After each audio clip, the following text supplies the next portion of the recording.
Please describe how and why birds collide into windows. Well, I'll break it up into the two issues. There's the nighttime. The nighttime issue, far less significant a threat than the daytime, but the nighttime is a result of tall, brightly lit structures or any type of brightly lit source, which could even be a spotlight, has the potential to attract birds to that lighted area. And they're funneled into a city like Toronto where they don't necessarily collide with the structure. They more often circle in front of that light source until they drop with exhaustion.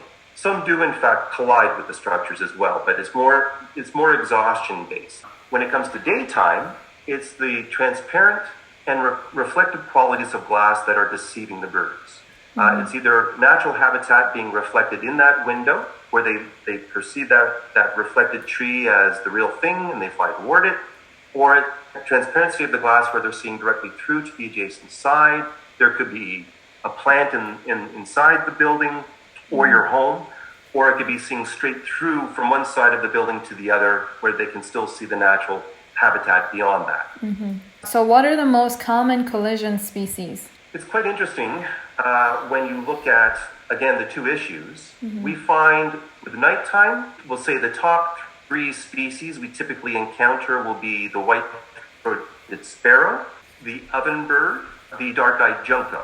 When it comes to the daytime, the common species are the ruby-throated hummingbird, the golden-crowned kinglet, and the Nashville warbler. What are the stages a bird goes through when it hits the glass? Is there still a chance to save its life?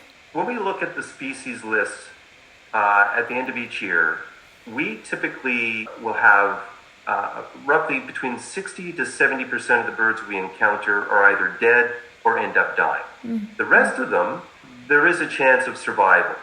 The majority of the birds that we pick up alive, we send to rehab if they are demonstrating any obvious signs of severe trauma. The most common form of trauma that will kill these birds is head trauma.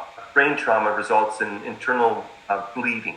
The good news is a lot of these injuries, if taken care of properly, the bird can be rehabilitated and released back into the wild. So for example, if you find an injured warbler or hummingbird, what is the best food to feed it during the recuperation? So I am so glad you asked that question. It is incredible, the volume of people that out of the goodness of their heart, their first instinct is to feed the bird. Give it some food, give it some water. This is, funny enough, one of the worst things you can do. You're subjecting the bird to a little more stress by trying to feed it. Many times people try to feed bird that the bird doesn't even eat. So it's best to just avoid feeding the bird, contain it to a cardboard box or a paper bag. Make sure there's maybe a few little holes poked in that paper bag or cardboard box so some air can circulate. And just get on the phone or get on the internet and find a local rehabilitator to give you advice on what to do and if that bird needs to be taken to them for rehab. Okay, next question is, have the number of collisions increased or decreased over the years? And why do you think this is so? Right. FLAP has been working, almost close to 30 years trying to address this issue. And we've made a tremendous amount of progress. However, one thing for sure is there's now a clear movement taking place surrounding this issue right across the globe, namely across North America. The number of cities that are starting to address this issue and are making it part of the mandate and policies, sustainability within their cities is mind-boggling. It's so encouraging to see this. What are the ways in which we can save a bird's life? So what you have to do as a homeowner, you have to look at your home, understand the issue a little bit. One of the things that you can do is you can go to a section on our website that allows you to access an app, a web app, that will allow you to assess each of the windows in your home. Now, again, there's a section on our website, flap.org, that's dedicated to how you treat a window to make it visible to a bird without making it impossible for us as humans to look through it. And a marker can be a series of lines, it can be dots, It could be hanging cables from the top down in front of your windows. There's special window films that you can actually purchase now to cover those windows with special markers. So again, if you go to the section on our website, it'll give you very clear steps on how to apply a marker properly without blocking that window for us to see through it. It's migration time, but we still have to stay at home because of COVID-19, of course.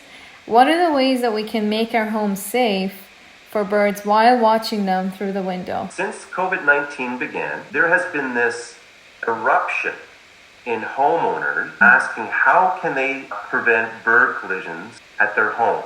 This makes sense because for the first time, people are at home now instead of work. Because while people are at work, birds have been colliding with their windows and they haven't even known it. A bird hits, it falls to the ground, that bird might gain its composure and fly to a sheltered area, or a squirrel or even a chipmunk might take that bird away. So by the time people get home, they don't see the birds. So they're there, they're hearing it, they're seeing it, they're wanting to do something about it. One of the bigger, more common mistakes is to have a bird feeder. They typically place that bird feeder around 5 to 10 feet away from their window. Right. That's actually statistically the worst location to put your bird feeder. You need to put that bird feeder in one of two locations, right up against the window or right to the back of your yard. And the reason for that is if you put it on your window, if they slow down, even if they're confused by the reflection of that window or the transparency of that window, they're slowing down to perch on that feeder. So the impact isn't great enough for them to sustain injury. There are a lot of bird feeders out there that people can purchase that allow them to stick the feeder right to the glass. And the beauty of that is you get to see the birds up close as well. You get a much clearer view of the bird. Half a meter or less in front of your window is the ideal distance. So are people out collecting birds during COVID-19? And how many volunteers do you have in total? We decided right at the very beginning of this pandemic, it was a very tough decision, but we had to look out for our volunteers, and we just had to look out for the community because they've entrenched in our minds now that we have to respect social distancing. Don't go out unless you absolutely have to.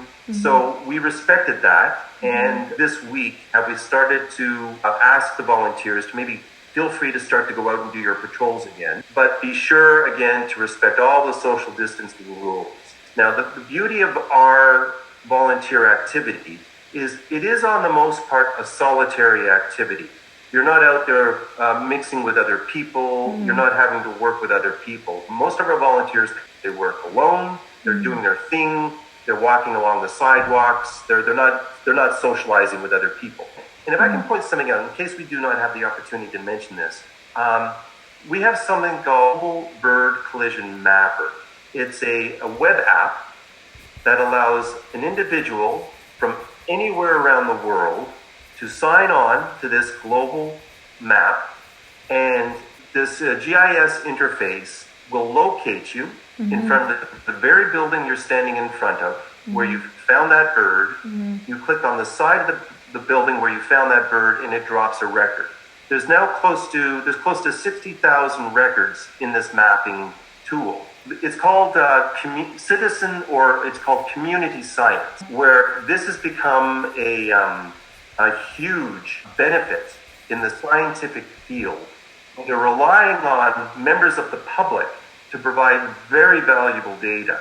And this is what's happened here with our mapper. We're seeing right across the world, people are beginning to use this enter records on this issue. So please, if people are able and willing to sign on to this, anytime you encounter a record, enter it into the map. Do you exist on private and corporate donations, and do you get government funding? Yes, there's a mix. The majority of the monies we raise is coming through one of two venues. It's through members of the public, individual givers, or grant foundations. Quite often, they can be private or government-based grant programs. Individual giving and government funding is typically the most common source of support.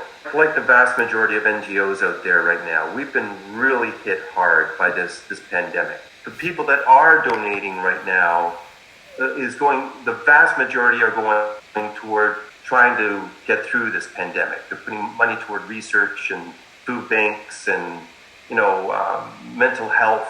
The individual giving to causes like ours has almost come to a grinding halt. And funny enough, even though that's happened, we backed off on asking for financial support because we understand why people... we're starting to see the light at the end of the tunnel, so to speak. So I'm just going to say it. We need your help. So if you can support us, please do. Sorry. So thank you so much to... Thank you so much for answering all the questions with a lot of great information. I will close this on this note. Of all the environmental issues out there, this has got to be one of the easiest issues to resolve. We're dealing with an issue that is considered now one of, if not the leading cause of bird death, and yet it is so easy to fix. It's not like bringing a depleted forest back to life or a dead lake back to life where it can take years and years to see the return. This can be resolved overnight. You turn lights off at night at tall structures, you're gonna save birds' lives, and at the flick of a switch. You treat your windows with some very inexpensive markers, you're gonna save countless birds' lives. It's simple. So please do your part. Go to our website, Flapdog. I have another website as well with the same sort of material, birdsafe.ca. Look through it, get the tips you need, get out there and treat your windows, and the problem solved. Anyone have questions, any more detail, feel free to reach out to Flap, okay? Absolutely. Thank you very much, Michael, once again. And I hope you have a great day. Thank you. Thank you.